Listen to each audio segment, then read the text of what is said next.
Doctor Mohammad ইউনূসের এই অন্তর্বর্তীকালীন সরকার দুর্নীতিবাজ, লুটপাটকারী, কালো টাকার মালিকদের যে সহযোগিতা করছে, এই অভিযোগটা অনেক আগে থেকেই ছিল, অনেকেই এই অভিযোগ করেছেন। তার কিছু প্রমাণ অন্তত এই অর্থ বাজেটে আমরা দেখতে পেলাম।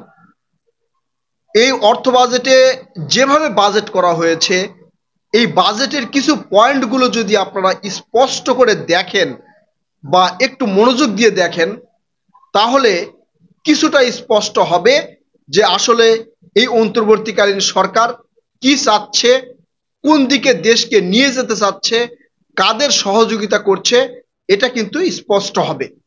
আমি কয়েকটা কথা বলবো, কয়েকটা পয়েন্ট বলবো। আমি পুরো বাজেট নিয়ে, আমি অর্থনীতিবিদ নয় যে সেটা নিয়ে কথা বলতে পারবো, শুধু কয়েকটা পয়েন্ট আপনাদেরকে বলি। এই বাজেটের মধ্যে সবচেয়ে বড় যেই বিষয়টা আমার চোখে পড়েছে সেটা হচ্ছে কালো টাকা সাদা করার বিষয়। এই কালো টাকা সাদা করতে পারবেন এবং এতে আপনার কোনো ধরনের 1 টাকাও দিতে হবে না সরকারকে। আমরা এর আগে দেখেছি যে 25% দিয়ে কালো টাকা সাদা করা যাবে, 15% দিয়ে কালো টাকা সাদা করা যাবে, যেগুলো আগের সরকার করেছে। কিন্তু এই সরকার আবার তার চেয়ে একটু মানে বেশি ট্যালেন্টেড আর কি, একটু বেশি আপগ্রেড ডিজিটাল সরকার। এই জন্য তিনি বলেছেন কালো টাকা, এই অর্থ বাজেটে যেটা হয়েছে, কালো টাকা সাদা করতে পারবেন, আপনাকে এটার কোনো কৈফিয়ত দিতে হবে না। কেন কৈফিয়ত দিতে হবে না, কি কি করলে কৈফিয়ত দিতে হবে না, সেটা আপনাদেরকে বলি। যদি একটা ছিনতাইকারী ধরেন রাস্তার কারো কাছ থেকে, ব্যাংকের ভিতর থেকে 50 কোটি টাকা সে ছিনতাই করেছে, কোনোভাবে প্রশাসন তাকে ধরতে পারলো না বা আইনের ফাঁক ফোকর দিয়ে সে বেঁচে গেল, সেই 50 কোটি টাকা কি করবে? এই 50 কোটি টাকা যদি কোনো জায়গায় প্লট কিনে, অর্থাৎ বাংলাদেশের কোনো জায়গায় যদি প্লট কিনে, বিল্ডিং কিনে বা জায়গা জমি কিনে, তাহলে তার ওই কালো টাকাটা সাদা হয়ে যাবে, অর্থাৎ ওই টাকা বৈধ হয়ে যাবে। ওই টাকা নিয়ে সরকার প্রশাসন আর ওই ব্যক্তিকে প্রশ্ন করতে পারবে না। অনেক দুর্নীতিবাজ, এই যে টেন্ডারবাজ, চাঁদাবাজ, অনেকেই আবার এই যে বদলি বাণিজ্য, মামলা বাণিজ্য করে কোটি কোটি টাকা ইনকাম করেছে, এই টাকার দিয়ে যদি কোনো প্লট কিনে, কোনো জায়গা কিনে, তাহলে এই টাকার আর হিসাব দিতে হবে না বা এই টাকা নিয়ে কোনো প্রশ্ন করতে পারবে না। এটা এই বাজেটে উল্লেখ করা আছে। অর্থাৎ সে যে দুর্নীতি করলো, সেই দুর্নীতির টাকা তার বৈধ হয়ে গেল, সরকারের কাছে 1 টাকা আসলো না, জনগণের কাছে 1 টাকা আসলো না, ওই টাকার পুরোটাই সে মালিক হলো। বিগত দিনে কিন্তু আমি এইভাবে কোনো বাজেটে দেখিনি। হ্যাঁ, কালো টাকা সাদা করার কিছু নিয়ম দিয়েছিল বিগত সরকারগুলো, তারা হয়তো 5%, 10%, 25% সরকারকে ট্যাক্স দিলে ওই টাকার আর হিসাব কেউ নিবে না, কোনো প্রশাসন প্রশ্ন করবে না, কোনো সরকার প্রশ্ন করবে না। আর এখন সেটাকে ফিরি ফিরি করা হলো। কেন করা হলো? এই অন্তর্বর্তীকালীন সরকারের সময় তো কেউ দুর্নীতি করে নাই, তাদের ভাষ্য মতে কেউ দুর্নীতি করে নাই। তাহলে কাদের দুর্নীতির টাকা আপনি সাদা করার জন্য, কাদের দুর্নীতির টাকা বৈধ করার জন্য এই বাজেটটা পাশ করলেন? কিভাবে এটা করা হলো? মানে প্রশ্ন আমার মনের মধ্যে হঠাৎ করে জাগলো যে তাহলে কাদের টাকা? এই যে উপদেষ্টার পিএসদের টাকা, নাকি এই যে বদলি বাণিজ্য করে অনেকের বিরুদ্ধে যে অভিযোগ উঠেছে 311 কোটি, 400 কোটি, কেউ আবার ফ্ল্যাট কিনতেছে, প্লট কিনতেছে, মানে এদেরকে সহযোগিতা করার জন্য কি এই তেল মাখা বাজেট করা হলো?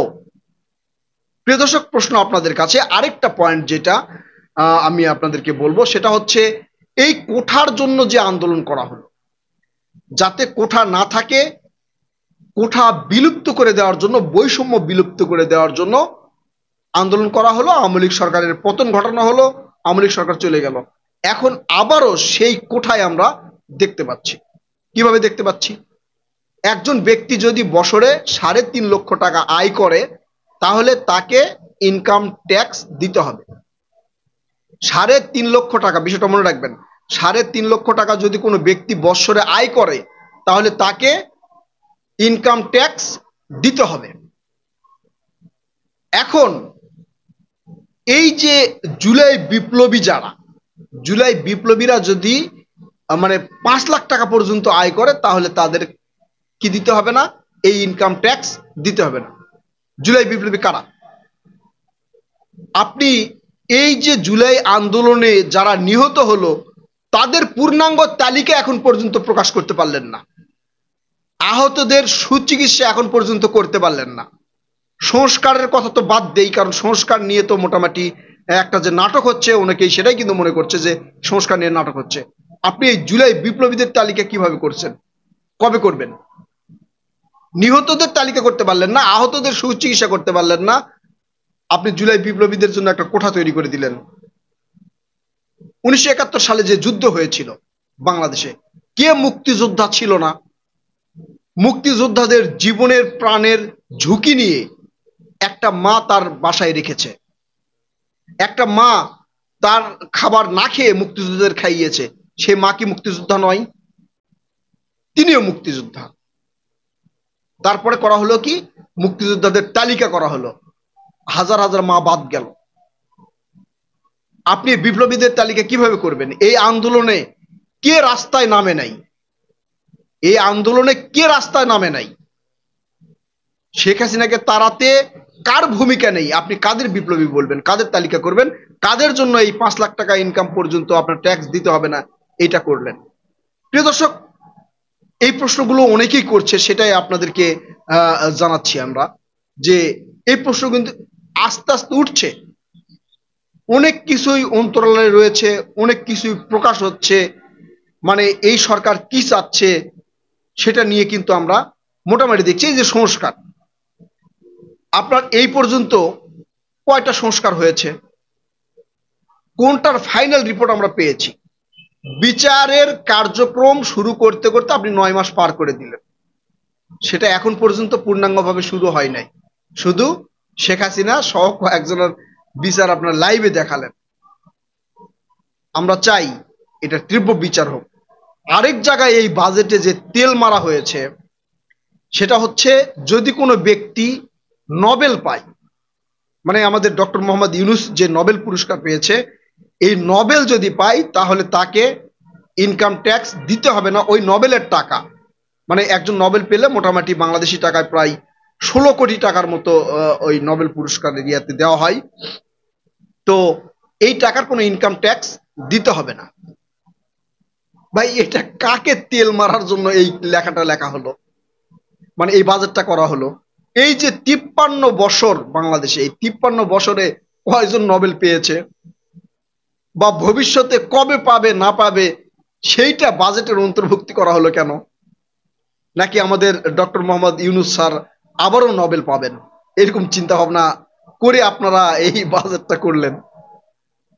যাই হোক, প্রিয় দর্শক, আপনারা এই বিষয়টা নিয়ে আপনাদের মূল্যবান মতামত জানাবেন। কথা হবে নেক্সট কোনো ভিডিওতে। ততক্ষণ পর্যন্ত ভালো থাকবেন। আল্লাহ হাফেজ।